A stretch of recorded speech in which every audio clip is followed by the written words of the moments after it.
So, very good afternoon to all of you all.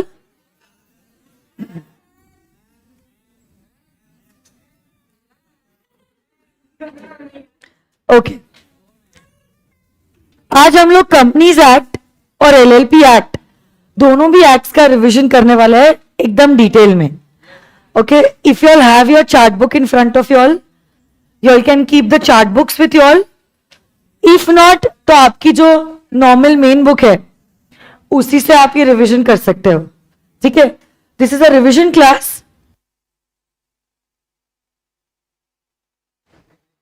So I am assuming आपकी classes अच्छे से देखकर already हो चुकी है. मैं चाहती हूं कि आप लोग सब रिवीजन प्रोसेस में इन्वॉल्व रहे. जो भी सवालों के जवाब आपको देते आ रहे हैं प्लीज जवाब दीजिए. एंड साइमल्टेनियसली जहां कहीं पे भी आप गलती करते हो यू ऑल कैन मार्क दो sections there and there itself. आवाज एक बार फिर भी चेक कर.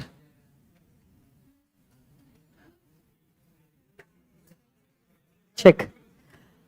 Virtual students, is the voice okay? Let me no.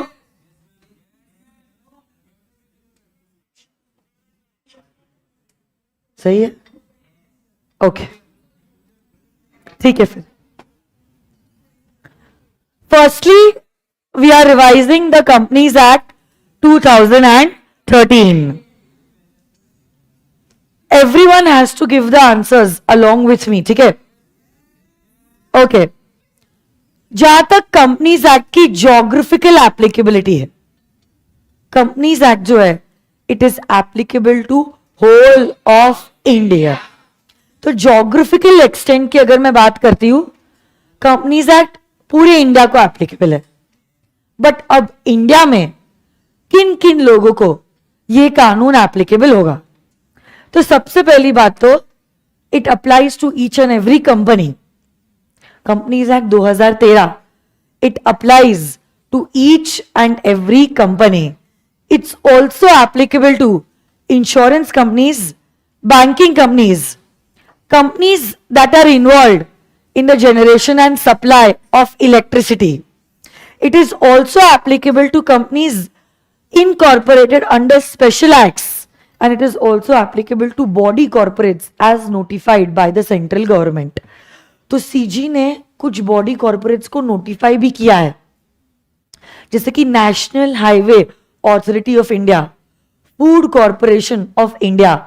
ये लोग कंपनीज भी नहीं है, ये लोग बॉडी कॉर्पोरेट्स है, बट फिर भी इन लोगों को कंपनीज एक्ट 2013 जो है वो एप्लीकेबल हो जाता है. देखो, what is the short title of the act? Companies act 2013. This act applies to whole of India. But India में ये कानून किसको किसको एप्लीकेबल है? सबसे पहले तो हम कहते हैं it is applicable to each and every company. It's also applicable to banking companies, insurance companies, companies in the generation or the supply of electricity. Also applicable to companies incorporated under special acts, and also applicable to body corporates which have been notified by the central government. What is the definition of the word company? अब जब हम act को देखते हैं बड़ी मजेदार तरीके से लॉ मेकर ने कंपनी शब्द को डिफाइन किया है. कहते हैं company means a company. What do you mean by company? Company means a company incorporated under this act और under any previous company law. तो अगर आपने आपकी कंपनी को बनवाया है 2013 एक्ट के अंदर, तब तो आपके ऑर्गेनाइजेशन को हम कंपनी कहेंगे.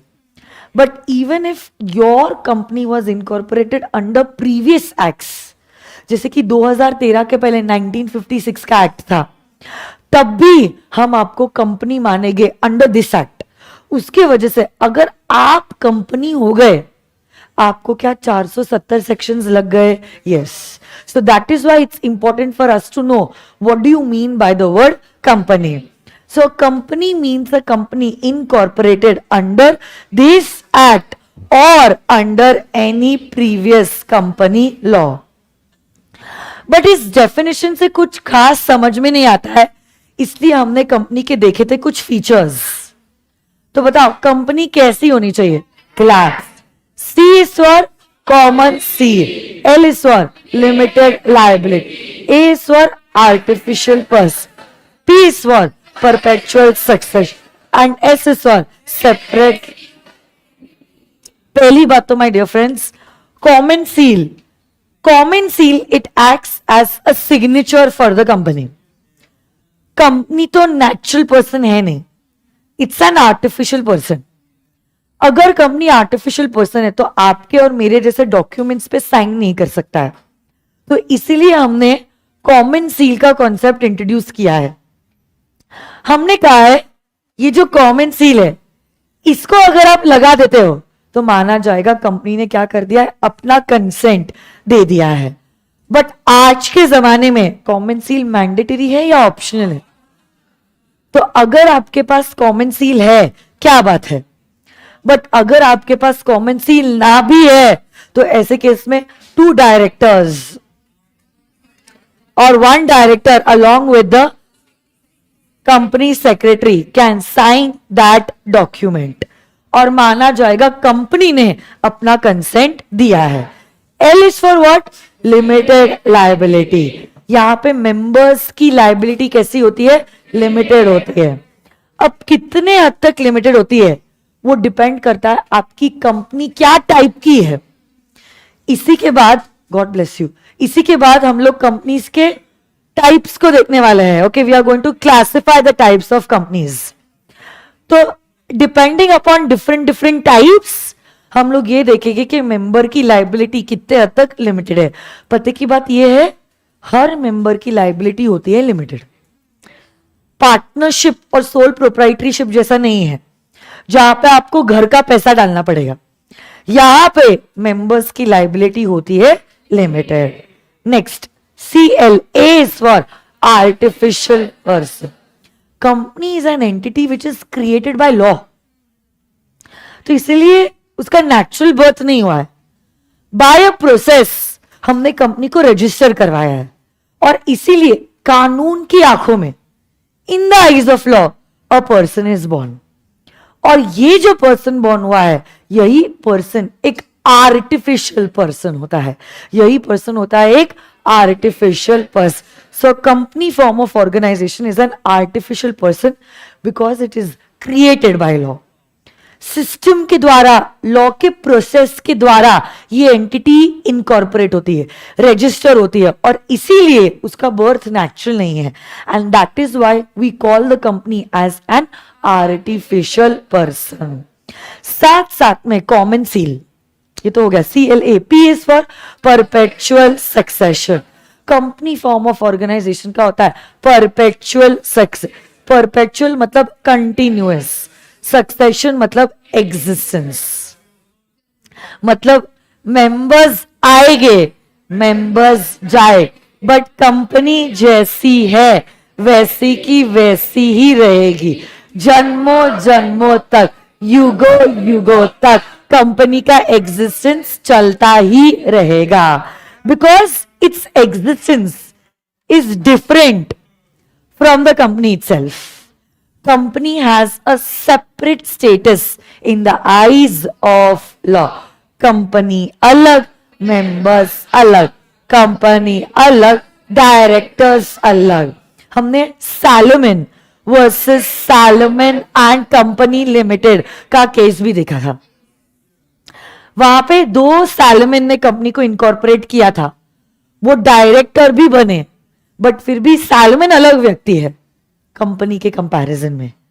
कंपनी अपने खुद के नाम पे एसेट्स खरीद सकती है निखिल एंड ग्रुप और अपने खुद के नाम पे लाइबिलिटीज भी इनकर कर सकती है।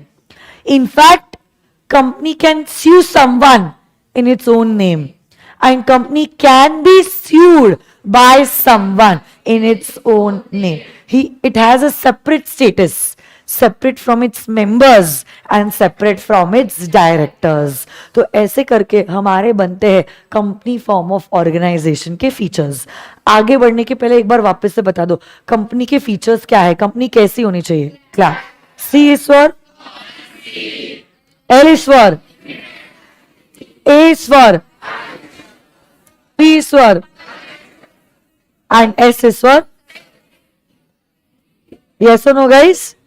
Wonderful.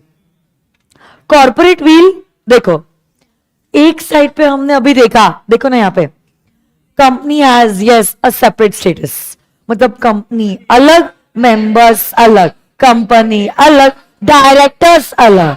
एक साइड पे हमने ये व्हील, ये पर्दा गिराया है और फीचर्स के द्वारा हमने सबको अलग अलग माना है. बट अब ऐसा नहीं होना चाहिए कि जनता जो है इसी व्हील का गलत फायदा उठाए, कंपनी के नाम पे गलत काम कर ले और जब पनिशमेंट की बात आए तो अब ऐसे कह दे ये लोग, नहीं नहीं गलत काम हमने नहीं किया है, ये तो वो कंपनी है जिसने गलत काम किया है और सजा हमको मत दो, कंपनी को जेल भेजो. तो क्या आप सत्यम लिमिटेड को जेल भेजोगे? सत्यम लिमिटेड के जो मैनेजर्स है जिन्होंने ये कांड किया है, क्या आप उनको जेल में भेजोगे? तो एक साइड पे जहां लॉ मेकर ने ये पर्दा गिराया है, लॉ मेकर अगर चाहे इस पर्दे को उठा भी सकते हैं. इसी कॉन्सेप्ट को कहते हैं लिफ्टिंग ऑफ कॉर्पोरेट व्हील, जहां पे एक साइड पे जनरली हमने कंपनी और मेंबर्स और कंपनी और डायरेक्टर्स को अलग अलग माना था, दूसरे साइड पे हम इस व्हील को, इस पर्दे को उठा सकते हैं, लिफ्ट कर सकते हैं और इन दोनों लोगों को एक ट्रीट कर सकते हैं, और इन दोनों लोगों को एक ट्रीट कर सकते हैं और कंपनी के नाम पे गलत जो काम किए उसके लिए या तो मेंबर्स या तो डायरेक्टर्स को हम सजा देंगे. इसी कॉन्सेप्ट को क्या कहते हैं? Lifting of corporate wheel. Law maker ने इनफैक्ट एक्ट में तो कुछ बातें बताई है कि ये सारी केसेस में कॉर्पोरेट व्हील लिफ्ट होगा और भले ही काम कंपनी के नाम का है बट सजा या तो मेंबर्स या तो डायरेक्टर्स को होगी. बट कुछ ऐसे इंस्टेंसेस लॉ में भी हुए हैं, कानून में, जहां पे कुछ गलत काम कंपनी के नाम पे हुआ है और दो लोग झगड़ के कोर्ट ऑफ लॉ में चले गए और जज ने वहां पे डिसीजन लिया है इस केस में भी हम कंपनी और मेंबर्स को या कंपनी और डायरेक्टर्स को अलग नहीं मानेंगे और कॉर्पोरेट व्हील को लिफ्ट करेंगे. तो इसीलिए कुछ जुडिशियल प्रोविजंस है. Judicial means because of the judiciary, because of the legal system we came to the conclusion कि यहां पे भी कॉर्पोरेट व्हील की लिफ्टिंग होती है. मतलब कोर्ट ऑफ लॉ में ये डिसीजन लिया गया है, जज साहब ने कहा है कि ये केस में हम लोग क्या कर देंगे, पर्दे को उठाएंगे और पर्दा जो उठ गया तो आप जानते हो क्या हो जाएगा, भेद जो है वो तो खुल जाएगा, है ना. सबसे पहले to determine the character of the company, company आपकी एनिमी है या फ्रेंड है, कंपनी आपकी एनिमी है या फ्रेंड है.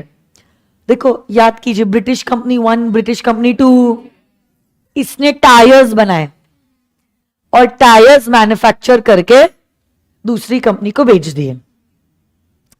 यहां पर सुनो ना मेरी बात, क्या हुआ था, भले ही कंपनी लंदन में इनकॉर्पोरेटेड थी, almost all the directors were Germans and almost all the members were Germans. Tyre बेचने के बाद बट पैसे मिलने के पहले there was a war declared between the Britishers and the Germans. दूसरी कंपनी ने पेमेंट देने से मना कर दिया, कह दिया ये कॉन्ट्रैक्ट वॉइड हो गया है because there is a war that is been declared, आप हमारी एनिमी कंट्री हो. तो पहली कंपनी कहने लग गई हम भी ब्रिटिश कंपनी, आप भी British company, British company British company, भाई भाई, हम लोग एनिमीज नहीं है, हम लोग भाई भाई है. तो अब आप बताओ कंपनी का ये जो स्टेटस है आप किससे डिसाइड करोगे कि कंपनी ब्रिटिश है या जर्मन है? जहां इनकॉर्पोरेट हुई है उससे, या पैसा आ रहा कहां से है, पैसा जा रहा कहां पर है, मैनेजमेंट में कौन इन्वॉल्व्ड है, किससे आप डिसाइड करोगे? तो इसीलिए रिगार्ड किया गया ये company is a German company. यहां पे हमने कॉर्पोरेट व्हील को क्या किया है, लिफ्ट किया है। So first case is to determine the character of the company. ये अगर आपको पता करना हो कि दूसरी कंपनी आपकी फ्रेंड है या एनिमी है, आप कॉर्पोरेट व्हील को लिफ्ट कर सकते हो। Second point, to protect revenue और taxes. Sir Dinshaw Maneckji Petit, Maneckji ने क्या किया, 4 प्राइवेट कंपनीज खोल दी और धीरे धीरे करके थोड़ा थोड़ा एसेट चारों कंपनी को ट्रांसफर कर दिया। जिस कंपनी की एसेट है उसी कंपनी की इनकम है, और ये चारों भी कंपनीज इनकम टैक्स के टैक्सेबल स्लैब में नहीं आ रही थी। तो बड़े ही चालाक तरीके से मानिक जी ने टैक्स को इवेड कर दिया। टैक्स को क्या कर दिया, इवेड कर दिया। अब ऐसे केस में ले लो,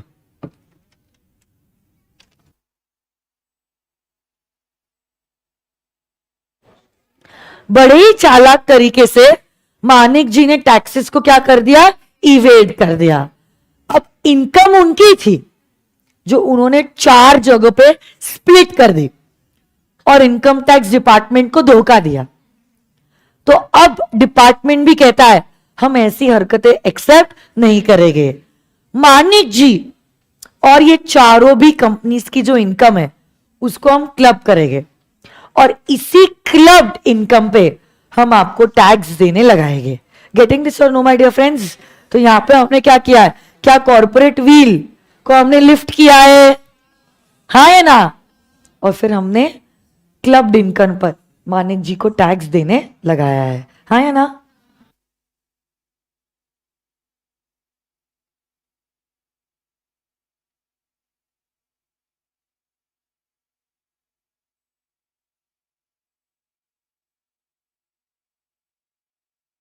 okay, third point, to avoid legal obligation. सुनो मेरी बात,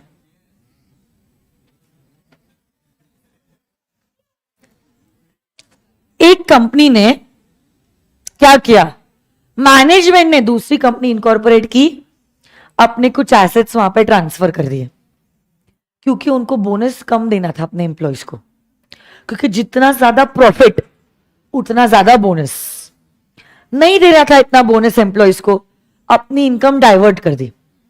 दूसरी कंपनी के कोई दूसरा एसेट्स नहीं थे, कुछ दूसरा काम नहीं करती थी।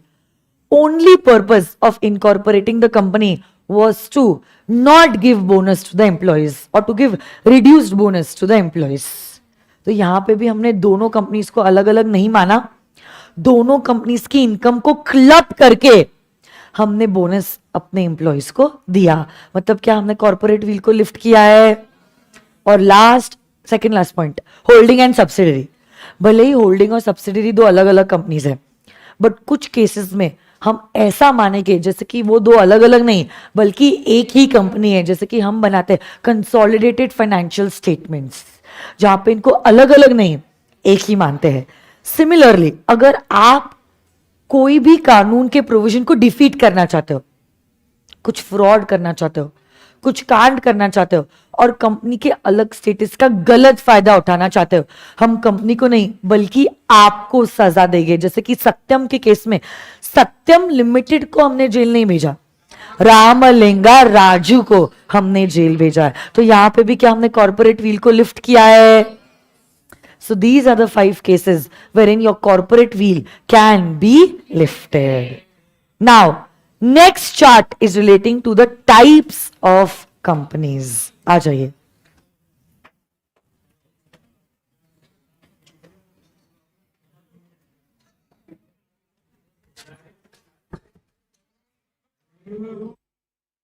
on the basis of liability, सुनो ना मेरी बात, on the basis of liability companies are divided into 3 types. Can you tell me the 3 types? Limited by shares, limited by guarantee and an unlimited company. अगर आपकी company limited by shares है, the liability of the members is limited up to the extent of unpaid share capital. ये जो unpaid share capital है, क्या आप life time में बुला सकते हो? Can you also call it during the winding up? You can call it either during the lifetime or during the winding up. एक बार आपके shares fully paid up shares हो गए तो क्या मेंबर्स की लायबिलिटी एक्सटिंग्विश हो जाती है? उसके बाद आप पैसा अपने मेंबर्स से नहीं बुला सकते हैं. गारंटी कंपनी में भी मेंबर्स की लायबिलिटी लिमिटेड ही होती है up to the extent of the guaranteed amount. ये गारंटीड अमाउंट कहां लिखा होता है? मेमोरेंडम ऑफ एसोसिएशन में. बट ये पैसा सिर्फ और सिर्फ बुलाया जा सकता है during the winding up. Unlimited company में मेंबर्स की लायबिलिटी होती है अनलिमिटेड, बट अनलिमिटेड कंपनी में भी आप लायबिलिटी जो रहती है वो अराइज होती है ओनली ड्यूरिंग द वाइंडिंग. वो भी अगर कंपनी के assets are falling short to repay the liability, तभी आप ये पैसा मंगवा सकते हो, अदरवाइज आप पैसा नहीं मंगवा सकते. यस और नो गाइस? मेंबरशिप के हिसाब से companies are divided into two types, private company and public company. Private company and public company की तो डेफिनेशन कहती है जो कंपनी प्राइवेट नहीं है वो पब्लिक कंपनी है. तो पब्लिक कंपनी क्या है ये जानने के लिए आपको पहला जानना पड़ेगा what do you mean bye a private company. Virtual students आप लोगों ने भी जवाब देना है. ओके चलो. प्राइवेट कंपनी एक ऐसी कंपनी होती है जिसके आर्टिकल्स में आप 3 रिस्ट्रिक्टिव क्लॉजेस लिखते हो. L R P. एल किस बारे में बात कर रहा है? Limitation. Limitation on what? On the number of members. Private company में मैक्सिमम कितने मेंबर्स हो सकते? 200. मिनिमम कितने? 2. और मैक्सिमम? सही है गलत? Joint holders will be considered as 1. employee members and ex-employee members will not be counted. There is a restriction. Restriction on what? Transferability of its shares. R is for what? Restriction. Restriction किसके ऊपर? Very good. Ajay, Jagriti, Jatin, Mayank, Anshika, Vasu. Very good. Shubhi. Wonderful. All these are the virtual students जो अच्छे से जवाब दे रहे हैं. Okay. Joint holders will be considered as 1 और employee members and ex employee members will not be counted. R is restriction on the transferability of shares and P is for prohibition. Prohibition on what? Making an invitation to the public. तो जो company private नहीं है वो public है. Public company में there is no limit on the maximum number of members. सही है गलत? पब्लिक कंपनी में शेयर्स आर फ्रीली ट्रांसफरेबल. और पब्लिक कंपनी जो होती है उसमें क्या होता है? पब्लिक इशू किया जा सकता है. हाँ, इसी में प्राइवेट कंपनी का बच्चा है ओपीसी. 1 पर्सन जिसमें there is only 1 person as a member. Minimum भी 1 एंड मैक्सिमम भी 1. Minimum director 1 but maximum director 15. OPC के केस में क्या नॉमिनेशन करना कंपल्सरी है? Minimum nominee 1 and maximum nominee also 1. अब सबसे इंपॉर्टेंट चीज ओपीसी की जो है, अगर आप सोल मेंबर या नॉमिनी बनना चाहते हो, अगर आप सोल मेंबर या नॉमिनी बनना चाहते हो, कुछ कंडीशंस को सेटिस्फाई करना जरूरी है. कौन सा ये condition? You should be natural person, Indian citizen, whether you are a resident और otherwise, and you should be a major. और रेसिडेंट को उन्होंने डिफाइन किया है who has stayed in India for not less than 120. वापस से, you should be a natural person, Indian citizen, whether you are a resident or otherwise. मतलब अब फर्क नहीं पड़ता है आप रेसिडेंट हो भी या नहीं हो, बट रेसिडेंट को उन्होंने डिफाइन किया है, कहता है उस बंदे को हम रेसिडेंट मानेंगे who has stayed in India for not less than 120 days in the immediately preceding financial year, and you should also be a major. सही है गलत? Small company, small company, small company, small company means a company other than a public company, other than a जिसका paid up share capital does not exceed, बोलो ना रे, and turnover does not exceed.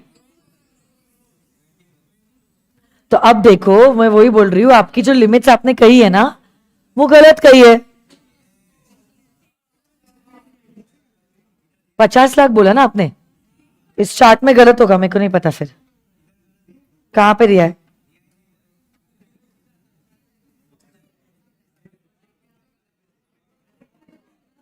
यहां पे दिया है ना बराबर. 50 lakhs or such higher amount as may be prescribed. तो अब तो एक्ट और रूल्स दोनों देखेंगे ना, हायर नंबर प्रिस्क्राइब हुआ है तो इसलिए figures that are relevant for us is 2 crores and 20 crores. So a small company means a company other than a public company, other than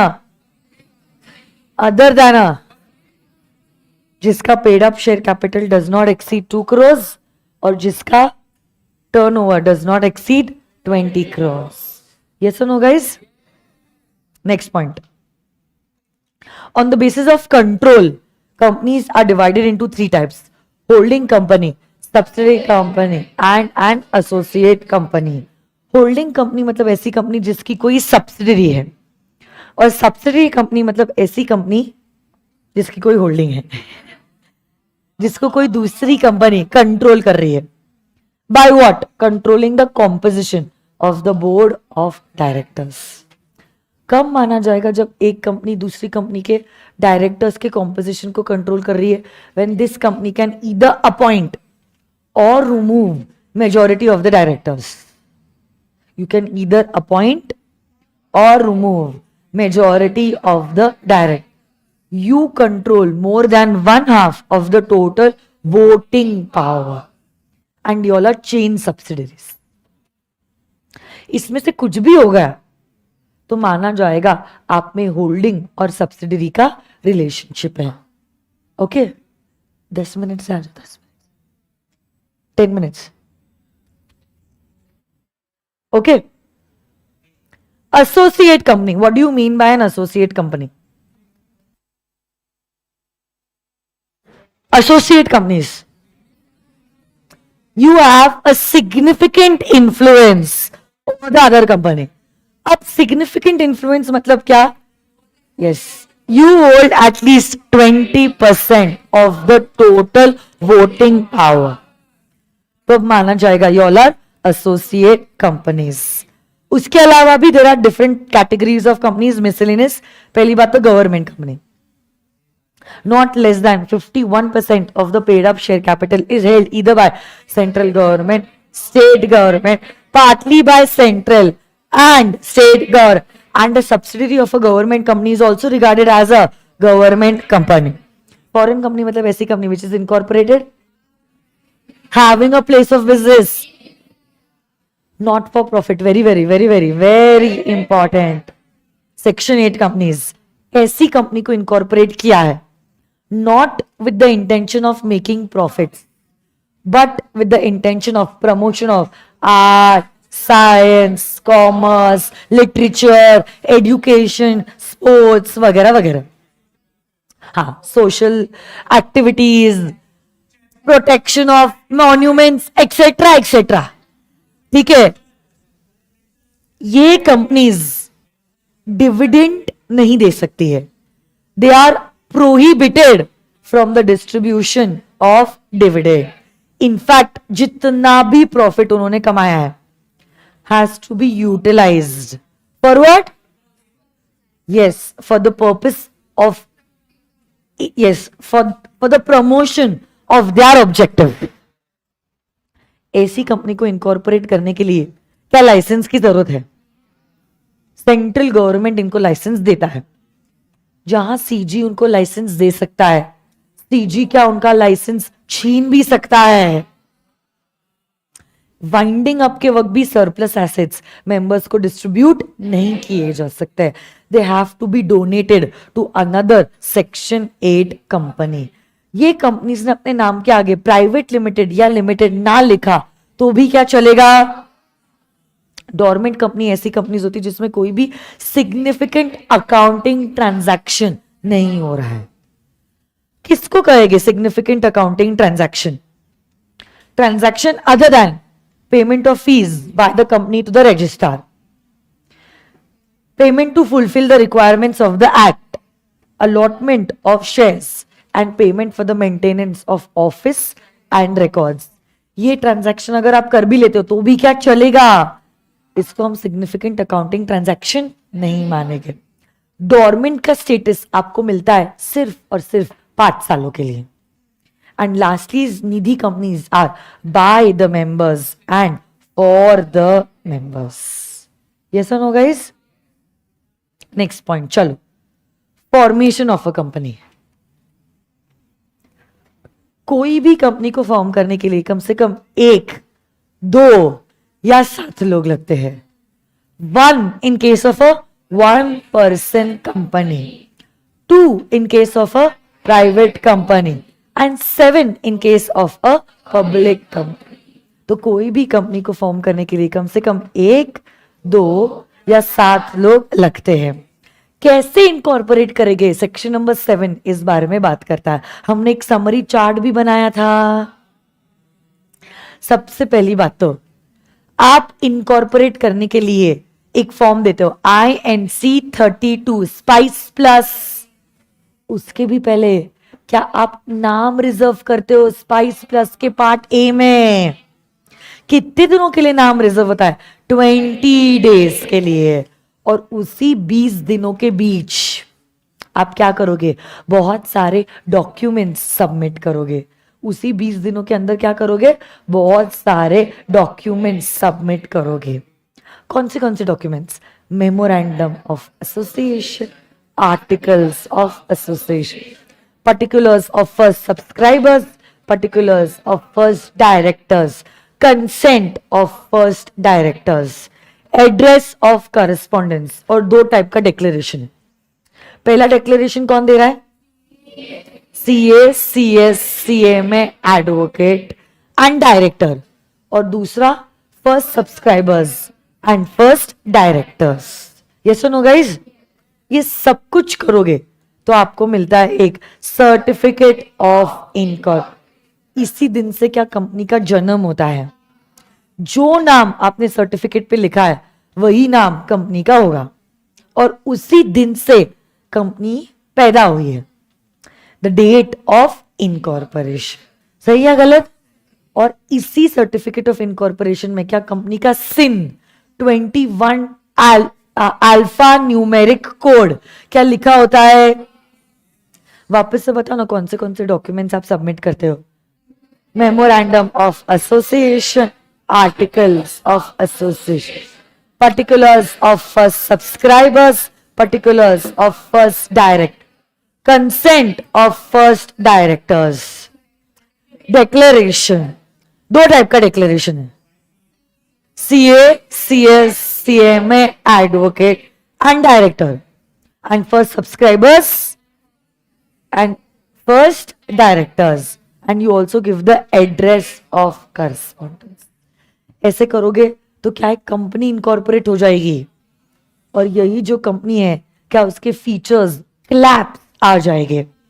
so this is the effect of registration, that now a new person will be born in the eyes of law, different from its members and different from its directors, can buy assets in its own name, can incur liabilities in its own name, can sue in its own name and can be sued in its own name. Yes or no, guys? Section number 10.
चलो आ जाओ.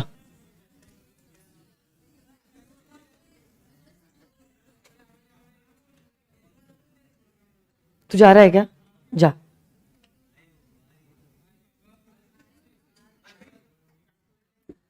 ठीक है चल. गई वो. एक बार सिर्फ देख लेना यहां से. अच्छा लेके गए क्या मौसी? Okay. Effect of memorandum and article. सुनो मेरी बात. एक बार कंपनी इनकॉर्पोरेट हो जाती है. क्या हुआ?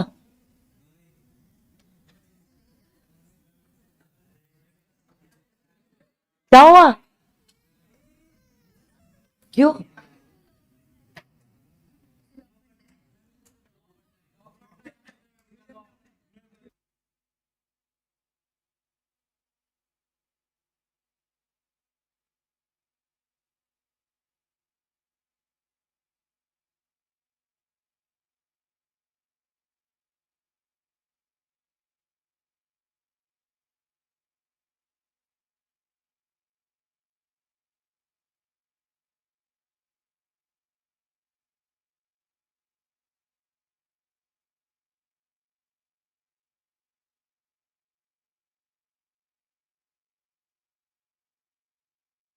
एक ही मिनट. हाँ.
Okay let's continue. Check check check mic check.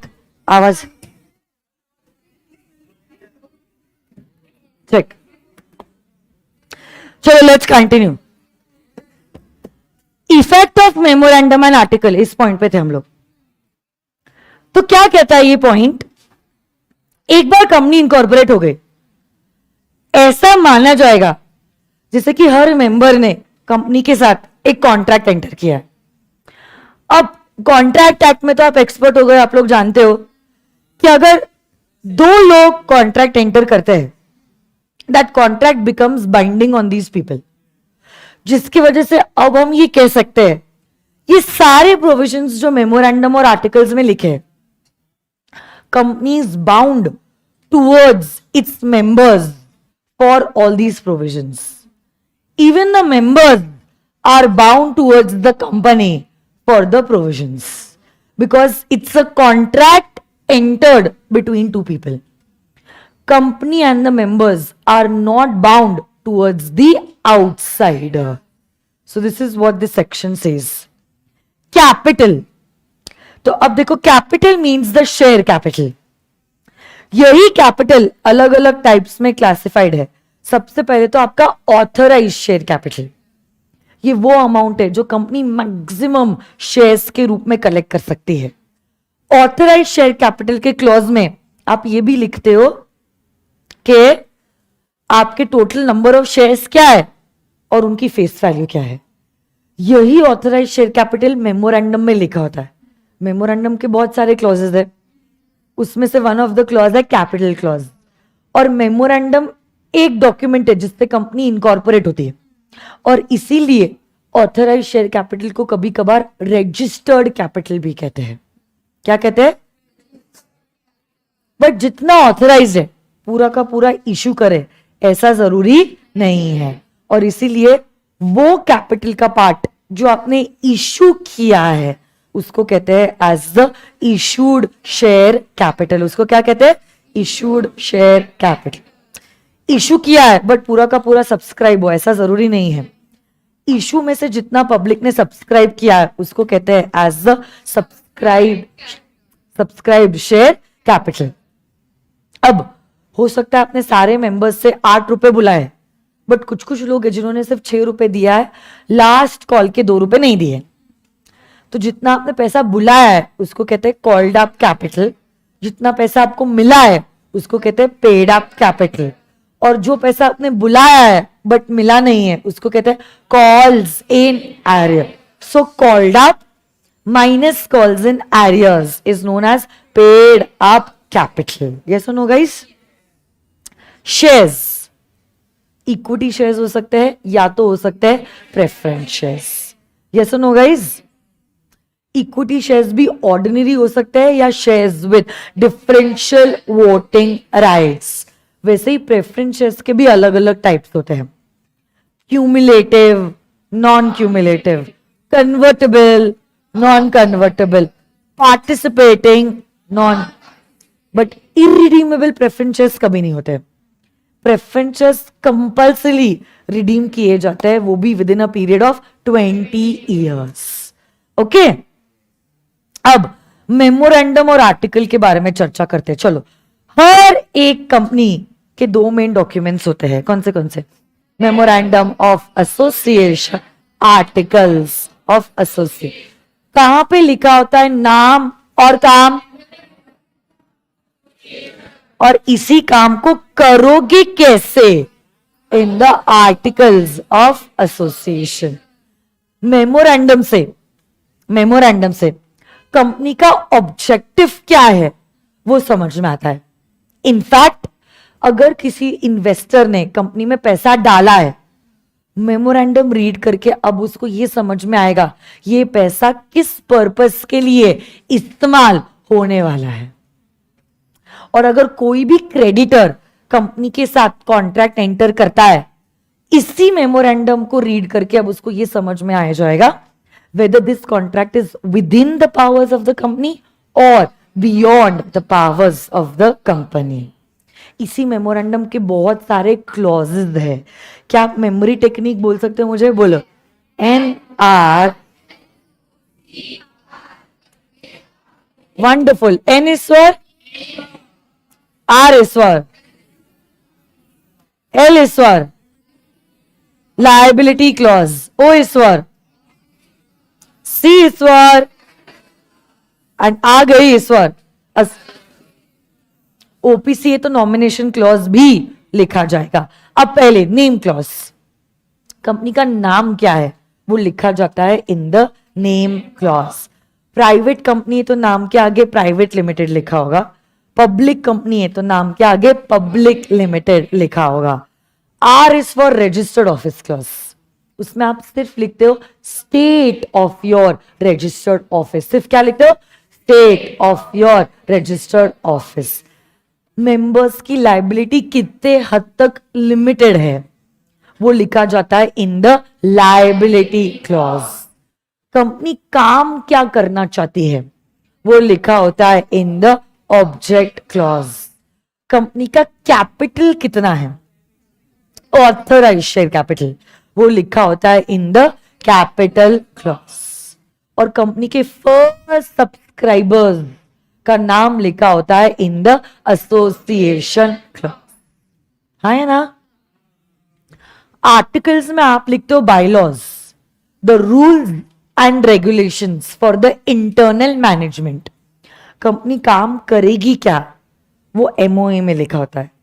इसी काम को कैसे किया जाएगा वो लिखा होता है in the articles of association. अब देखो, अगर आप चाहो ना आपके आर्टिकल्स को एंट्रेंच कर सकते हो. मतलब ऐसा स्ट्रिक्टर प्रोविजन एप्लीकेबल करवा सकते हो जो एसआर से भी स्ट्रिक्टर है. यूजुअली लॉ मेकर कहते हैं आर्टिकल्स को अगर अल्टर करना है एसआर पास करो. आर्टिकल्स को अगर अल्टर करना है तो एसआर पास करो. यहां पे हम कह रहे हैं नहीं नहीं, एसआर से भी ज्यादा स्ट्रिक्टर 80%, 90%, 100% मेंबर्स की कंसेंट लेंगे तभी हम उस क्लॉज को अल्टर करेंगे. उसी को कहा जाता है एज एंट्रेंचमेंट. तो आप आपके आर्टिकल्स को कर सकते हो एंट्रेंच. आप आपके आर्टिकल्स को कर सकते हो and I think the last but not the least and one of the most important part of the company is that are the three doctrines. उसमें से इंडोर मैनेजमेंट तो इंस्टीट्यूट का फेवरेट है. मैंने आपको कहा भी था this is very very very very very important. तो सुनो मेरी बात. Doctrine of ultra vires. Ultra मतलब बियॉन्ड एंड वायर्स मतलब पावर्स. कोई भी ट्रांजैक्शन जो कंपनी ने किया है, कोई भी ट्रांजैक्शन जो कंपनी ने किया है which is beyond its powers, which is beyond its powers is known as an ultra vires transaction. ऐसा ट्रांजैक्शन होता है void ab initio, null in the eyes of. और इसके लिए कंपनी लायबल, इसके लिए कंपनी लायबल. इनफैक्ट ऐसे transactions का रैटिफिकेशन भी पॉसिबल नहीं. जो ट्रांजैक्शन स्टार्टिंग से ही वॉइड है, कभी कानून के नजरिए में एग्जिस्ट ही नहीं किया था, क्या कभी उसका अल्ट्रेशन पॉसिबल है? ऐसे ट्रांजैक्शंस का अल्ट्रेशन भी पॉसिबल नहीं. यस और no guys? Along with that my dear friends, directors are personally liable. अगर ट्रांजैक्शन किया नहीं है बट करने जा रहे हो, you can also go for an injunction order. Yes और नो गाइस? इंडोर मैनेजमेंट, सुनो ना मेरी बात. इंडोर मैनेजमेंट आपको याद है Royal British Bank versus Turquand. इसी केस के बाद डॉक्ट्रिन ऑफ इंडोर मैनेजमेंट आया है. उसको कभी कभार हम लोग टर्क्वैन्स रूल भी कहते हैं. क्या कहते हैं? यहां पे कहा गया है अगर आपने एमओए और एओए रीड किया है, एमओए और एओए तो पब्लिक डॉक्यूमेंट्स है. एमओए और एओए अगर आपने रीड किया है, आप ये प्रिज्यूम कर सकते हो. प्रिज्यूम करना मतलब अज्यूम करना कि इंटरनल प्रोसीडिंग्स कंप्लाई हो चुका है, कि internal proceedings comply, you can presume that the internal proceedings have been complied with. Company के निजी मामले में आपको दखल अंदाजी या इंटरफियर या क्रॉस चेक करने की जरूरत नहीं है. एमओए और एओए में ये पावर होना जरूरी है. और कंपनी अगर खुद होके ही आपके पास ट्रांजैक्शन एंटर करने आई है तो कंपनी तो पावर लेके ही आई होगी ना. अगर पावर नहीं होता क्या कंपनी आपके पास आ सकती थी? बट अगर कंपनी आई है मतलब पावर लेके ही आई होगी. बट आप जानते हो वो लॉ ही क्या लॉ है जिसके कोई एक्सेप्शंस ना हो. तो इसके भी कुछ एक्सेप्शंस है, 3 एक्सेप्शंस है. You had the knowledge of irregularity. आपको पता है कि जो हो रहा है वो गलत हो रहा है, फिर भी आप गलत ट्रांजैक्शन एंटर कर रहे हो. इसमें बेवकूफ कंपनी नहीं, आप हो. आपको पता है दाल में कुछ काला है, फिर भी दाल पी रहे हो तो पेट तो दुखेगा ही ना. You have the knowledge of irregularity but फिर भी आप वो ट्रांजैक्शन एंटर कर रहे हो तो हम आपको प्रोटेक्ट नहीं करेंगे. We will protect the company against you. तो मैंने क्या बोला? We will protect the outsider against the company. Next, irregularity. Negligence. आपने नेग्लिजेंटली बिहेव किया है. आनंद बिहारी लाल को याद कीजिए. क्या हुआ? कंपनी की इमूवेबल प्रॉपर्टी बेचने का कॉन्ट्रैक्ट उन्होंने एंटर कर दिया विद एन अकाउंटेंट. क्या अकाउंटेंट को इमूवेबल प्रॉपर्टी बेचने का अधिकार होता है? इसमें आप नेग्लिजेंटली बिहेव कर रहे हो. आपका एटीट्यूड केयरलेस था. हम आपको प्रोटेक्ट नहीं करेंगे. We will protect the company against the outside. और तीसरा पॉइंट है फॉर्जरी. रूबिन का केस लो. Forgery is a case of absence of consent. It's not a case of irregularity of consent and no consent. इसलिए वो contract जिसमें किसी की सिग्नेचर फॉर्ज्ड है वो कभी भी enforceable. So this is about the revision of the Companies Act 2013. चलो.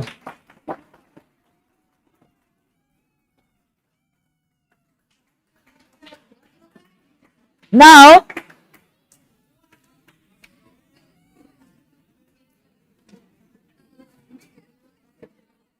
काय झालं?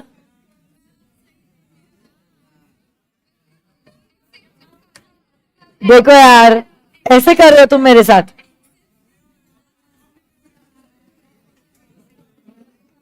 मैंने सही कहा था ना?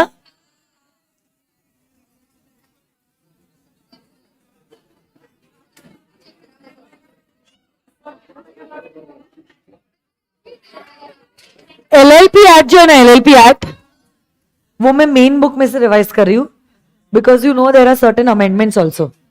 ठीक है. और अमेंडमेंट क्लास जिन्होंने नहीं देखी है, first it's a request to please watch the amendment class because there are many newly inserted sections. Okay, so I would request every one of y'all to please watch the amendment class if you all have not watched it. It's available on our YouTube channel. सिर्फ देखना है आप लोगों ने बस.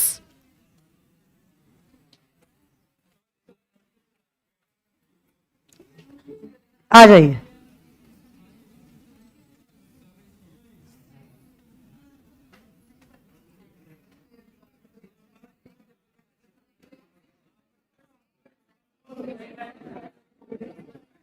LLP act.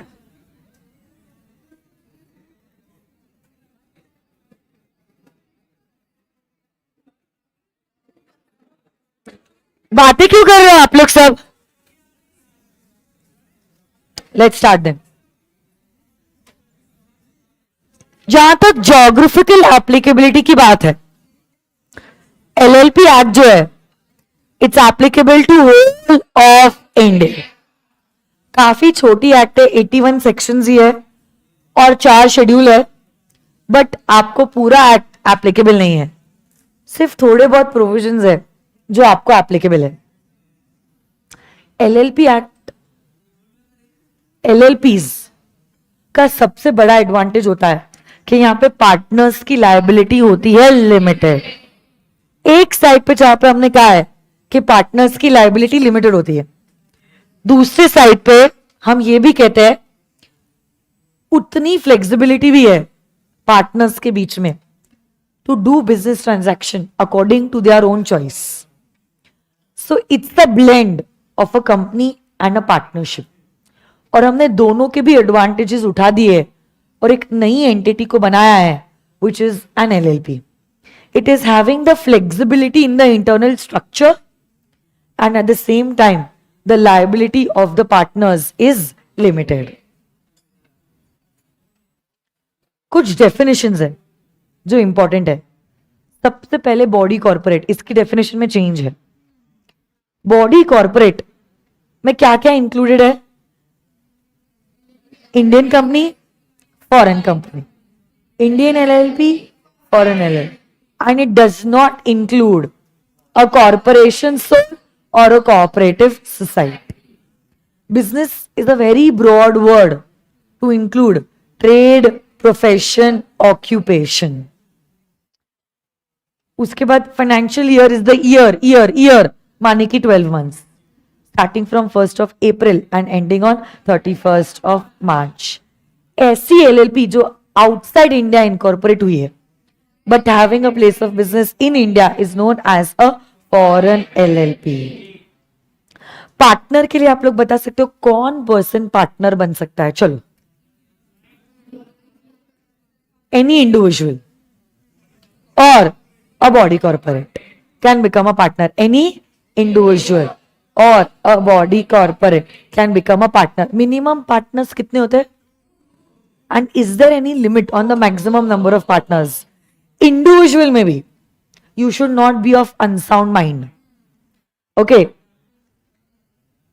Any person who is an undischarged insolvent cannot become a partner in an LLP. Or any person who has applied for insolvency, जहां application उसका pending है, ऐसा व्यक्ति भी पार्टनर की तरह एलएलपी में इंट्रोड्यूस नहीं हो सकता।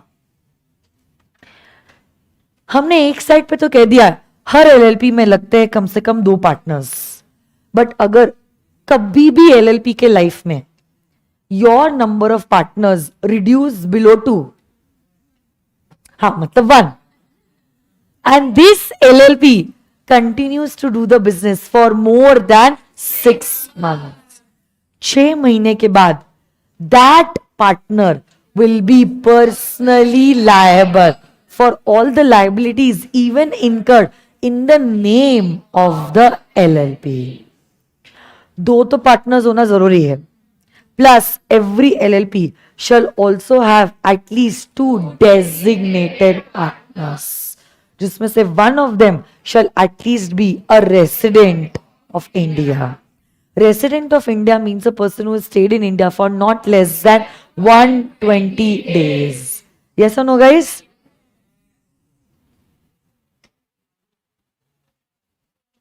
Features of an LLP.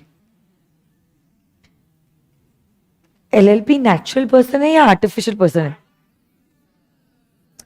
LLP का क्या होता है? Perpetual succession. तो क्या एलएलपी अलग, पार्टनर्स अलग? एलएलपी में क्या म्यूचुअल एजेंसी होता है या नहीं होता है? एलएलपी में म्यूचुअल एजेंसी नहीं। Every partner works for the LLP alone. यही पार्टनर्स के बीच में होता है एक एलएलपी अग्रीमेंट। क्या होता है? और इसी एलएलपी अग्रीमेंट के द्वारा आपस के राइट्स और लायबिलिटीज और उनके rights and liabilities with the partners define किए जाते हैं। हर पार्टनर की लायबिलिटी होती है लिमिटेड। अगर एलएलपी चाहे कि अपना कॉमन सील बना सकता है, हाँ या ना? कॉमन सील मैंडेटरी है या ऑप्शनल है?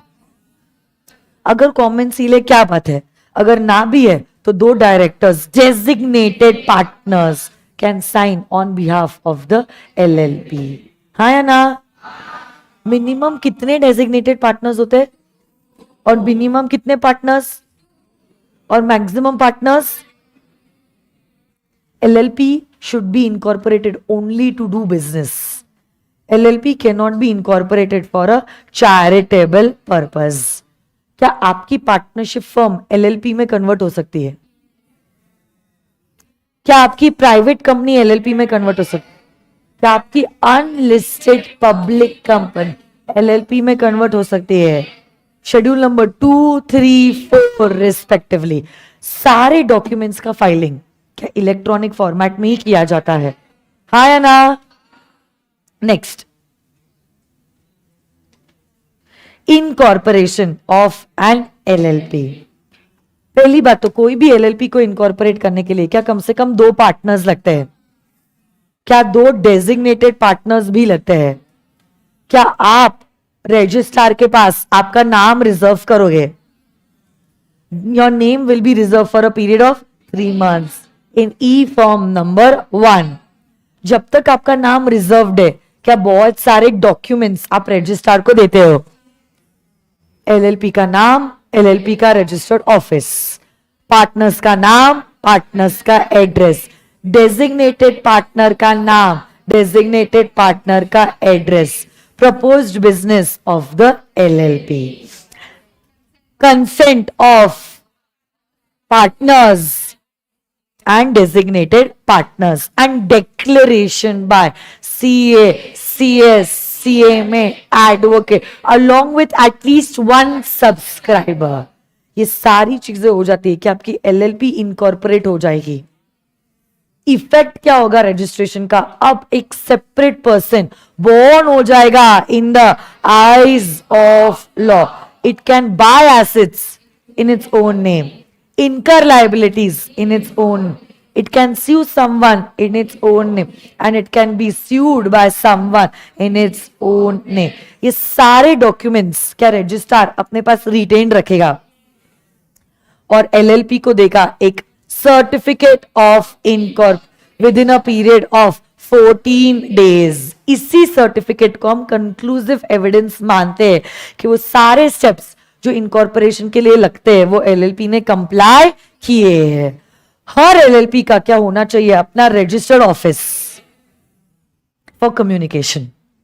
इनफैक्ट अगर आप LLP से कम्युनिकेट करना चाहते हो, पार्टनर से कम्युनिकेट करना चाहते हो, डेजिग्नेटेड पार्टनर से कम्युनिकेट करना चाहते हो, क्या आप नोटिस भेज सकते हो at the LLP's registered office.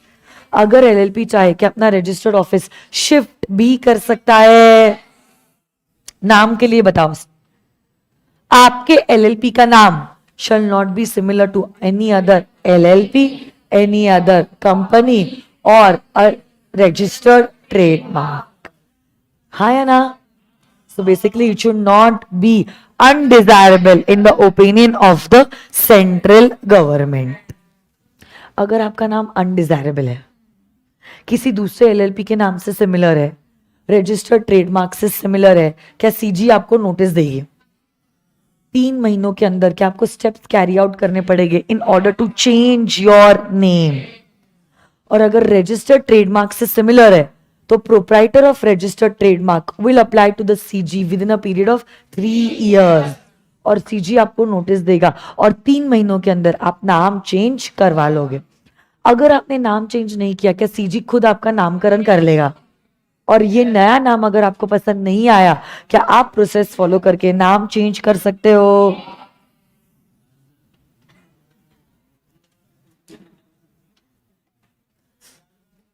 First subscribers to the LLP agreement will become the first partners.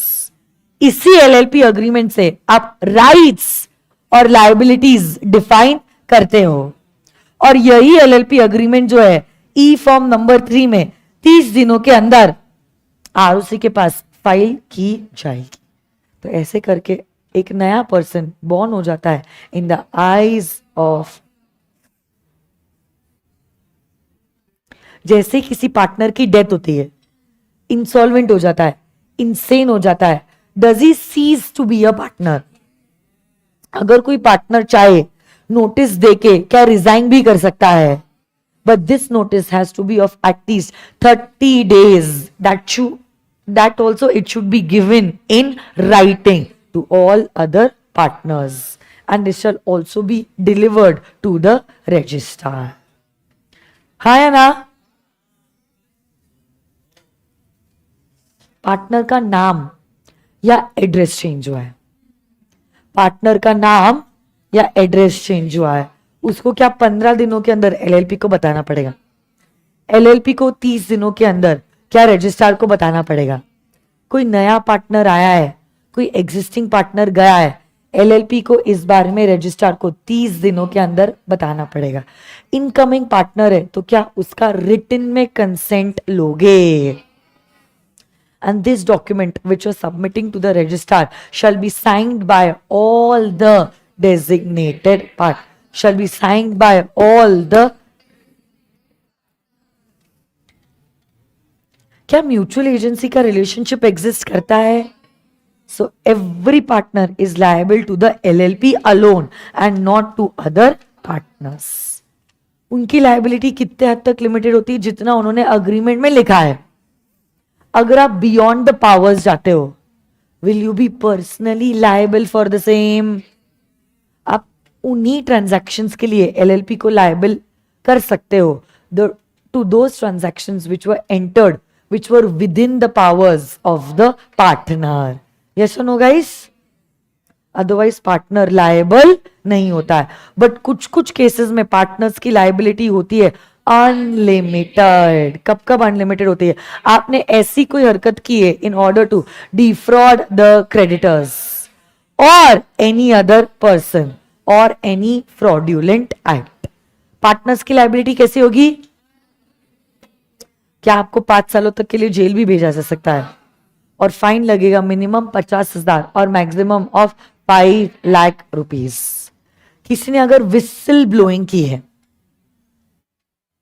LLP के अब्यूजेस या नेग्लिजेंस के बारे में बताया है, या तो उसके ऊपर पेनल्टी नहीं लगेगी या तो उसके ऊपर रिड्यूस्ड पेनल्टी लगेगी. अगर उसने कुछ यूजफुल इंफॉर्मेशन प्रोवाइड किया है to the investigating officer during the investigation, in fact he will not be allowed to be suspended, harassed, threatened, removed, okay, or discharged just because of the fact that he provided certain useful information. हर एक LLP अपनी books जो है कैसे बनाती है? Double entry या single entry?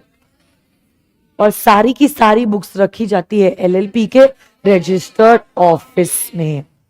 साल मतलब फाइनेंशियल ईयर कंप्लीट होने के 6 महीनों के अंदर क्या आपको स्टेटमेंट ऑफ अकाउंट्स और सॉल्वेंसी बनाना पड़ता है. इसी स्टेटमेंट को क्या आपको रजिस्ट्रार के पास सबमिट करना पड़ता है. और अगर आपके ऊपर ऑडिट कंपलसरी है, क्या आपको ऑडिट भी करना पड़ेगा? हाँ या ना? हर एलएलपी को क्या एनुअल रिटर्न रजिस्ट्रार के पास सबमिट करनी होगी within a period of 60 days from the closure of the financial year. Firm LLP में कन्वर्ट हो सकता है by following schedule number 2. Private company LLP में कन्वर्ट हो सकती है by following schedule number 3. Unlisted public company LLP में convert हो सकती है by following schedule number 4. जैसे ये शेड्यूल एक्ट के रूल्स, रेगुलेशंस, नोटिफिकेशंस आप कंप्लाई करते हो, रजिस्ट्रार ऑफ एलएलपी क्या करेगा? आपका नाम एलएलपी में से हटाएगा, एलएलपी के रजिस्ट्रार में से हटाएगा और आपको एक, क्या बोल रही हूं मैं, मुझसे गलती हो गई, सॉरी. आपकी फर्म प्राइवेट कंपनी या तो अनलिस्टेड पब्लिक कंपनी एलएलपी में कन्वर्ट हो रही है. आप शेड्यूल को, रूल्स को, प्रोविजंस को फॉलो कीजिए और अपने आप को एलएलपी में कन्वर्ट करा लीजिए. रजिस्ट्रार ऑफ एलएलपी आपको एक नया certificate of incorporation in the name of the LLP issue करेगा. जैसे ही आपको ये सर्टिफिकेट मिला 15 दिनों के अंदर रजिस्ट्रार ऑफ फर्म्स या तो registrar of companies, as the case में बी, को इन्फॉर्म कर लीजिए. उसी दिन से you cease to be a firm और a company and you become a LLP. Yes और नो गाइस?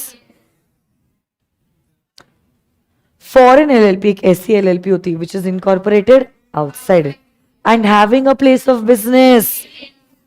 वाइंडिंग अप क्या आपका वॉलेंट्री हो सकता है, वाइंडिंग अप क्या हो सकता है also bye operation of law. बोलो ना. 6 से ज्यादा महीने हो गए बट अभी तक आपने 2 मेंबर्स की रिक्वायरमेंट को पूरा नहीं किया है. एक ही बंदा 6 महीने से भी ज्यादा LLP को रन कर रहा है. LLP is not in a position to repay its debts. या तो LLP ने ऐसी कोई हरकत की है जो इंडिया की इंटीग्रिटी को कॉम्प्रोमाइज कर रही है, या तो आपने फाइनेंशियल मतलब statement of accounts and solvency registrar के पास 5 या उससे ज्यादा सालों के लिए फाइल नहीं किया है, या अगर हमें लगता है there is some just and equitable ground, उस ग्राउंड से भी आपको वाइंडिंग अप का ऑर्डर पास करवाया जा सकता है. हाँ या ना? जैसे दूसरे पार्टनर्स या पर्सन्स LLP को पैसा लेंड करते हैं, क्या पार्टनर भी LLP को पैसा लेंड कर सकता है? अरे बोलो ना. हर डॉक्यूमेंट का फाइलिंग होता है इन द इलेक्ट्रॉनिक फॉर्मेट. समय के अंदर अगर आपने डॉक्यूमेंट को सबमिट नहीं किया, लेट फीस मतलब एडिशनल फीस देके भी क्या आप डॉक्यूमेंट्स को फाइल कर सकते हो? So this is all about the LLP Act. Newly introduced sections. अभी मैंने अमेंडमेंट क्लास किया था, वहां से आप कर सकते हो. अब हम आएंगे टू द लास्ट पेपर, मई 2022 का पेपर. आ जाइए.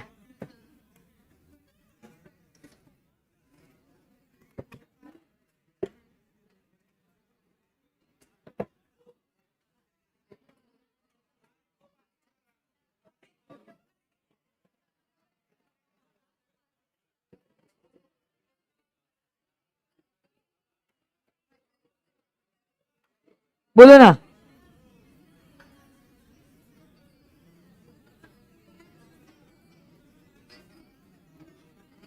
डायरेक्ट थ्योरी क्वेश्चंस ही आते हैं.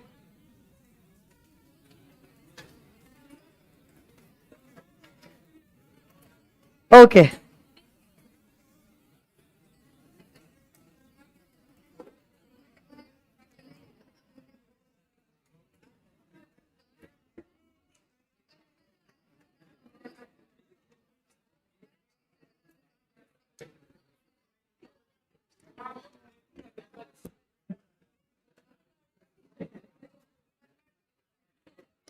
ICAI.org पे आ जाइए.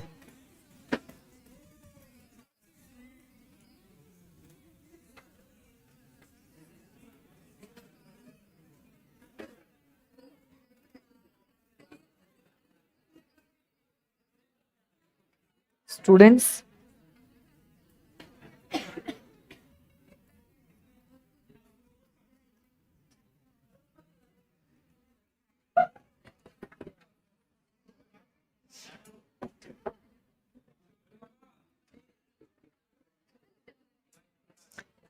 क्वेश्चन पेपर देख लो कैसा होता है.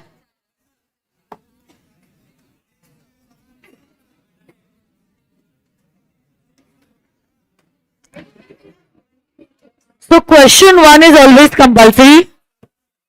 Out of the remaining 5, you're supposed to attempt any 4. Companies Act या LLP का अगर कोई क्वेश्चन है, you can please stop me over there. We'll discuss about it. Okay?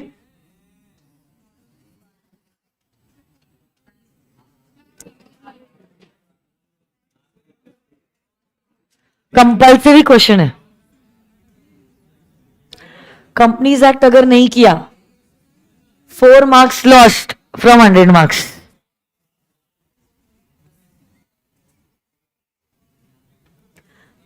Articles of Arna Limited empowers its managing agents to borrow loan on behalf of the company. Miss Anika, the director of the company, borrowed 18 lakh in the name of the company from Quick Finance Limited, a non-banking finance company. Later on, Arna Limited refused to repay the money borrowed on the pretext that no resolution authorizing such loan has been actually passed by the company, and therefore the company is not liable to pay such loan.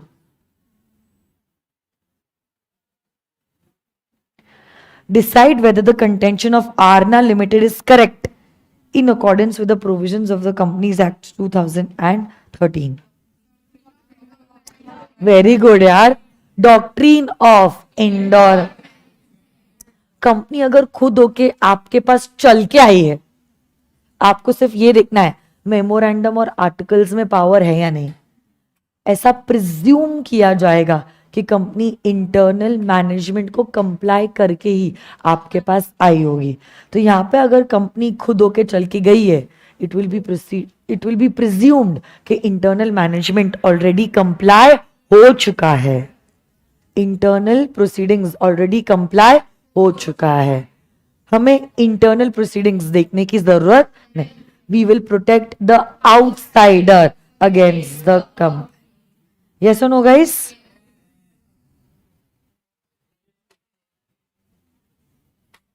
Explain the provisions regarding the registration of the LLP under the LLP Act. चलो बताओ. सबसे पहली बात तो, will you reserve the name of the LLP? E-form number 1 for a period of 3 months. नाम reserve करने के बाद क्या आप बहुत सारे डॉक्यूमेंट्स रजिस्ट्रार को सबमिट करोगे? कौन से डॉक्यूमेंट्स? LLP का नाम, LLP का रजिस्टर्ड ऑफिस, मेंबर्स और पार्टनर्स और डेजिग्नेटेड पार्टनर्स का नाम और उनका address.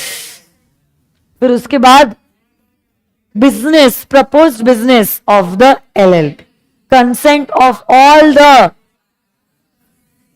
and the designated partners, declaration by one CS, CMA, ADO, along with one subscribers to the LLP agreement. ये सारी चीजें अगर आप करते हो तो ही क्या आपको registrar certificate of incorporation grant करेगा. उसी के बाद आपकी LLP इनकॉर्पोरेट होती है. So it's a 5 marks direct theory question. एक कंपनीज एक्ट का, एक LLP एक्ट का.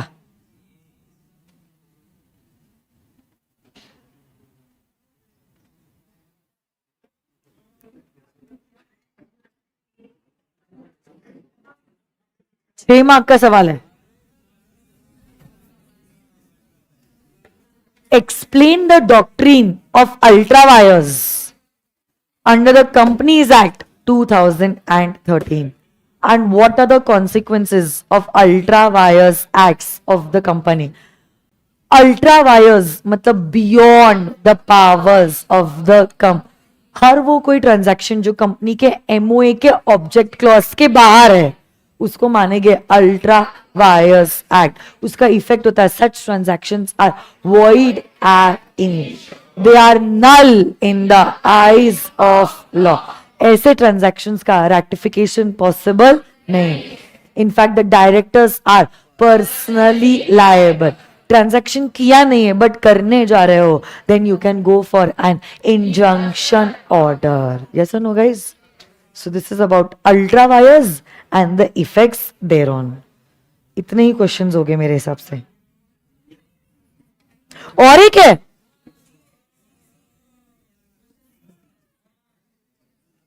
Mr. R is an Indian citizen and has stayed in India during the immediately preceding financial year for 130 days. R है Mr. Indian citizen, natural person and resident of India. He appoints Mr. S, a foreign citizen, as his nominee. ये जो तीनों भी conditions है sole member as well as nominee के लिए है. Nominee को भी natural person, Indian citizen, resident of India होना. S is a foreign citizen who stayed in India for 125 days during the immediately preceding financial year is R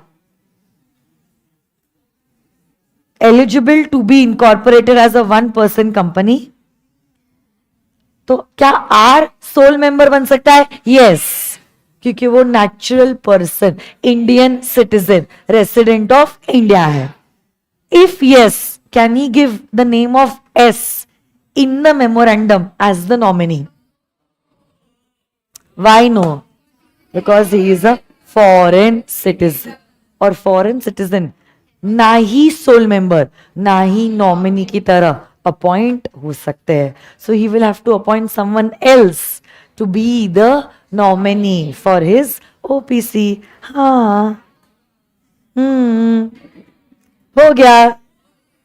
चलो एक बार जोरदार तालियां आप सब लोगों के लिए.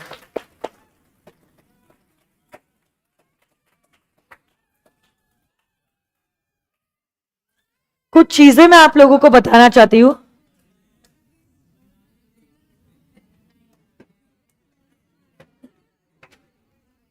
You know that law paper is a subjective paper.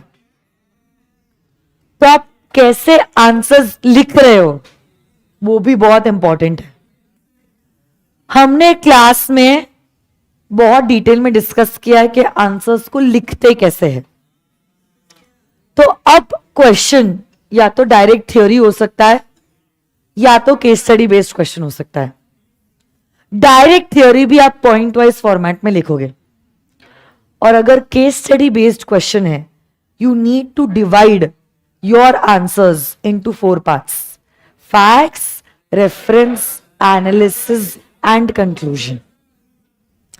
You make it sure कि आप ग्रामेटिकली करेक्ट हो, स्पेलिंग मिस्टेक्स नहीं है और सिस्टमैटिकली फॉर्मेट में आप आंसर लिख रहे हो. एवरी क्वेश्चन ना बंच ऑफ क्वेश्चन, जैसे कि क्वेश्चन 1 में ABCD है, क्वेश्चन 2 में ABC है. Every bunch of question has to be stated on a new page. तो हर बंच को आप नए पेज से शुरुआत करो. तो जैसे क्वेश्चन ABCD सब लिख लिया, D यहां पे खत्म हुआ है, क्वेश्चन 2 आप अगले पेज से शुरू कीजिए. तो और सिस्टमैटिकली आप आपके आंसर्स को प्रेजेंट करते हो. आपके आंसर्स आप सिर्फ एक ब्लैक बॉल पेन से लिख सकते हो. No ink pen and no other colour pen is allowed. I love pink, green is my lucky colour, ऐसा नहीं होता है. Not even blue. हाँ, you can only write with a black ball pen. Previous 3 sessions जो हुए थे उसमें मैंने Indian contract act, sale of goods act और पार्टनरशिप रिवाइज किया था और प्लस मैंने पास्ट पेपर भी डिस्कस किया था. आज कंपनीज एक्ट और LLP हो गया और उसमें भी हमने जून का पेपर देखा है. तो टेक्निकली जून का पेपर हमने पूरा सॉल्व कर लिया है, पूरा का पूरा. But you know how questions are asked. But what is also equally important is how answers are presented. Writing practice करना बहुत इंपॉर्टेंट है. कल से मैं क्या करने वाली हूं, इंडियन कॉन्ट्रैक्ट एक्ट के मेरे जो फास्ट ट्रैक लेक्चर्स है 4 बजे हर रोज एक लेक्चर अपलोड होने वाला है. तो Indian contract act you need to complete by Diwali.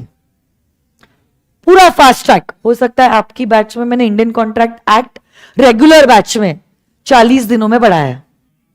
तो ये जो इंडियन कॉन्ट्रैक्ट एक्ट है 15 दिनों में पूरे 6 यूनिट्स है. इंडियन कॉन्ट्रैक्ट एक्ट में पूरे 6 यूनिट्स आपके हो सकता है 18 लेक्चर्स में 18 आवर्स में कवर हो जाएगा.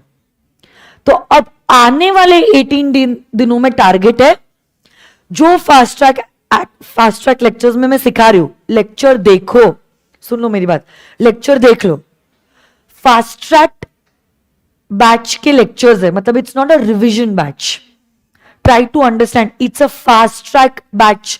कॉन्सेप्चुअली हर चीज में वापस समझा रही हूं हिंदी में. Hindi English mix 60-40. तो this is the last opportunity to get your concepts clear. उसके साथ साथ ही आप लर्न कर दो.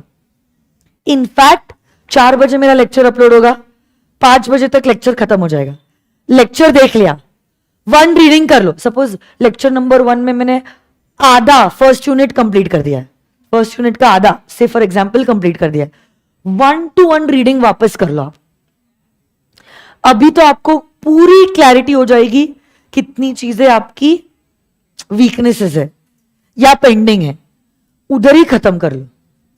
और रैंडमली आपकी क्वेश्चन बैंक उठाओ और उस टॉपिक से रिलेटेड आपको हर रोज, मैं कह रही हूं हर रोज 3 आंसर्स लिखने हैं.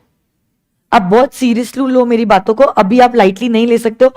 5 महीने पहले जब बैच शुरू हुई थी तब बात अलग थी. Now you all can feel the heat of the competition. हर रोज जो टॉपिक मैंने पढ़ाया है 3 क्वेश्चंस आपको लिखने हैं, उनके आंसर्स. जब तक आप राइटिंग प्रैक्टिस नहीं करोगे, मैं आपको बोल रही हूं, आपको मार्क्स नहीं मिलेंगे. मेरा पेपर का इकोनॉमिक्स और मैथमेटिक्स जैसा सुहाना सफर नहीं है. लॉ पेपर के बहुत एक्सपेक्टेशन है. सब कुछ अगर याद है, लर्न भी कर लिया, समझ भी लिया, फिर भी आपको मार्क्स नहीं मिलेंगे. आप जेन्युइनली अच्छे मार्क्स चाहते हो ना, 2 महीने एग्जैक्टली है, 60 दिन आपके एग्जामिनेशन को. हर रोज आपको 3-3 आंसर्स लिखने होंगे. कोई भी 3 आंसर्स आप लिख लो, बट कोई भी 3 के बदले मैंने आपको ऑलरेडी अप्रोच दिया है. फास्ट ट्रैक लेक्चर 4 बजे अपलोड होगा, 5 बजे तक कंप्लीट हो जाएगा. उसके बाद 45 मिनट्स में आप 1 to 1 रीडिंग करोगे और बाकी के आधे घंटे में आप 3 आंसर्स लिखोगे. आधे घंटे में 3 आंसर्स लिखने चाहिए, 10 मिनट्स टू एवरी आंसर. उससे 1 मिनट ज्यादा आपको देना नहीं, नहीं तो आप आपका पेपर कंप्लीट नहीं कर पाओगे. सुन रहे हो क्या मेरी बात? ऐसे करके आपको 4 से 6 का स्लॉट लॉ के लिए डेडिकेट करना होगा, सिर्फ लॉ के लिए डेडिकेट करना होगा. 18 दिनों के बाद हम वापस मिलेंगे फॉर राइटिंग प्रैक्टिस. और अगर मैं देख रही हूं कि इंडियन कॉन्ट्रैक्ट एक्ट के फास्ट ट्रैक लेक्चर्स बच्चे देख रहे हैं और कर भी रहे हैं, मैं क्या करूंगी, हमारा टेलीग्राम का ग्रुप ऑलरेडी क्रिएटेड है. हफ्ते में 1 दिन हम डिसाइड कर लेंगे, उस दिन मैं ग्रुप की चैट ऑन करूंगी. आपने लिखे गए आंसर्स आप लिख सकते हो, पोस्ट कर सकते हो. I will on the media. आपके कुछ डाउट है आप पोस्ट कर सकते हो. और ऐसे करके हफ्ते में कोई भी 1 दिन randomly I on the chat of the group, we will interact. You will be able to solve your doubts and you will also be able to post the answers that you have written so that I can comment individually आपको कहां पे improvement का scope है. और अगर अच्छा है I will give you a thumbs up or a heart as the case may be. तो ये आने वाले 18 दिनों में आपकी ये मेहनत होगी. और मुझे अगर दिख रहा है या लग रहा है कि आपका रिस्पॉन्स आ रहा है, तो मेरे साइड से फिर मैं भी कुछ कमी नहीं छोड़ूंगी. मैं फिर सेल ऑफ गुड्स एक्ट के भी फास्ट ट्रैक लेक्चर्स अपलोड करूंगी. आगे अगर लगे तो पार्टनरशिप एक्ट के भी अपलोड करूंगी. That will only depend on how good you are responding. अगर आपको ही कुछ नहीं है तो फिर मैं भी क्यों कुछ सीरियसली लूं आपके करियर को. So let us check with these coming 18 lectures. If the response is good, I will upload the remaining lectures also. तो ऐसे करके अब आपका अप्रोच होगा, it should be a combination of both revising through fast track, revising through the book and writing 3 answers every day. ऐसा approach अगर आने वाले 60 दिनों में किया है, अच्छे मार्क्स के साथ पास होना से आपको कोई नहीं रोक सकता है. ठीक है? तो बहुत बार गड़बड़ अप्रोच में हो जाती है. बच्चा क्लास में सिंसियरली अटेंड करता है, सुनता भी है, होमवर्क भी करता है, बट प्रेपरेटरी लीव में प्रिपेयर कैसे करना है उस बारे में बच्चे को समझ में नहीं आता है. ये 60 डेज में आपका यही अप्रोच होना चाहिए. ये अप्रोच अगर है, believe me, you all will clear with flying colours. Okay? और जो फेस टू फेस के बच्चे हैं, 2 बजे के बाद I am available in the class. सिर्फ 11:30 to 2 o'clock I have my inter class. After that, from 2 to 3:30, 4 o'clock I am at office. You all can come and personally meet me and ask your doubts, कुछ paper अगर आपने solve किए वो आप लेके आ सकते हो. I am ready to guide you, है ना? So all the best for your examination. Always stay inspired, stay blessed. All the best. Lovely teaching you all. Bye bye.